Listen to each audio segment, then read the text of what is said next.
The story of Daniel very well. Whenever we think of Daniel, we think of Daniel in lion's den. But I'd like to use this passage to highlight a couple of important ideas. And the first thing that the Bible says here, the book of Daniel actually starts off by saying that he was very intelligent.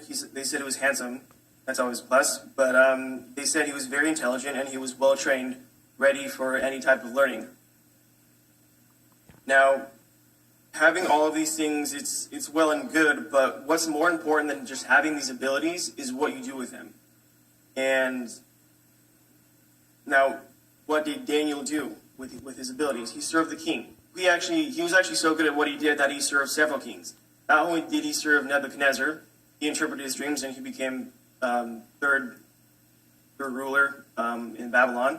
He was also a mainstay in Belshazzar's rule and King Darius. And here's the real beauty of what Daniel did. He combined his godly gifts and his circumstances to maximize his influence and role in the kingdom.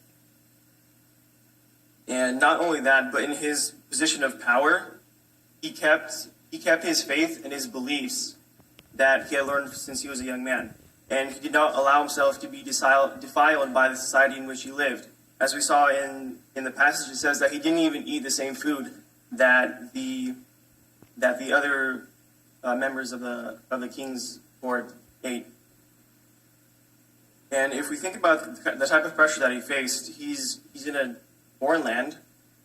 He had to learn their language and he had to learn their customs. And I'm pretty sure he was actually pressured into submitting to their religion.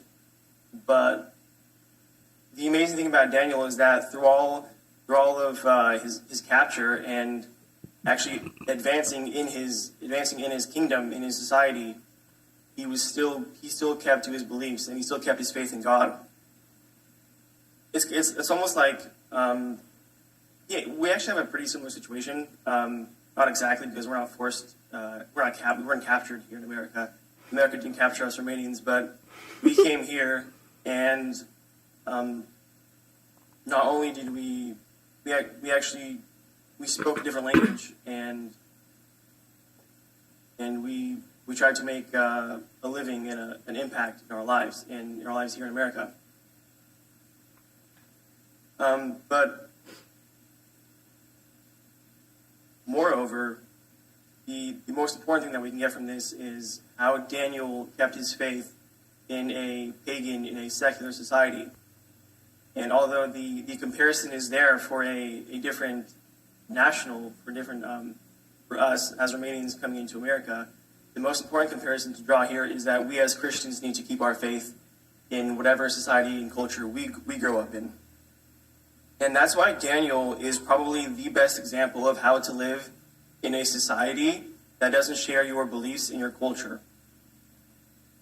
Mostly, because we do allow churches and we do allow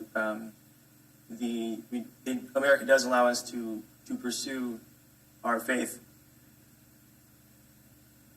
Now, as I said earlier, he was incredibly intelligent and he was educated.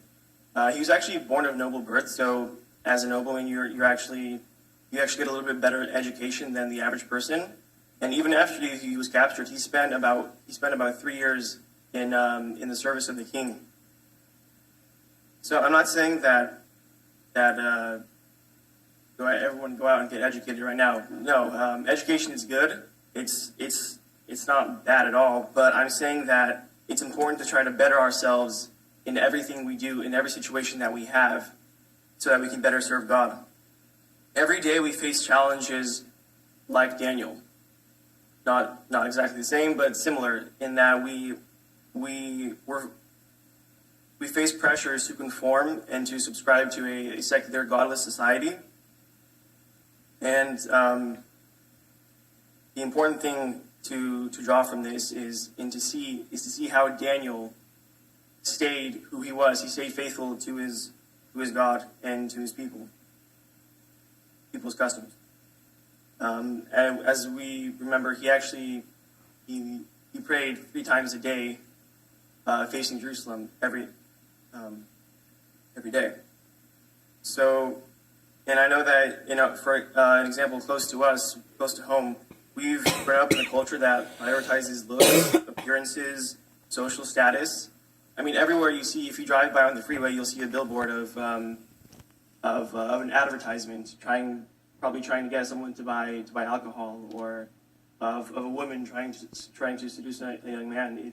It's everywhere, and I hope that we look at Daniel and we see the type of man that he was, and we see how he persevered in his faith in a separate country. So I pray, I hope that for our next prayer we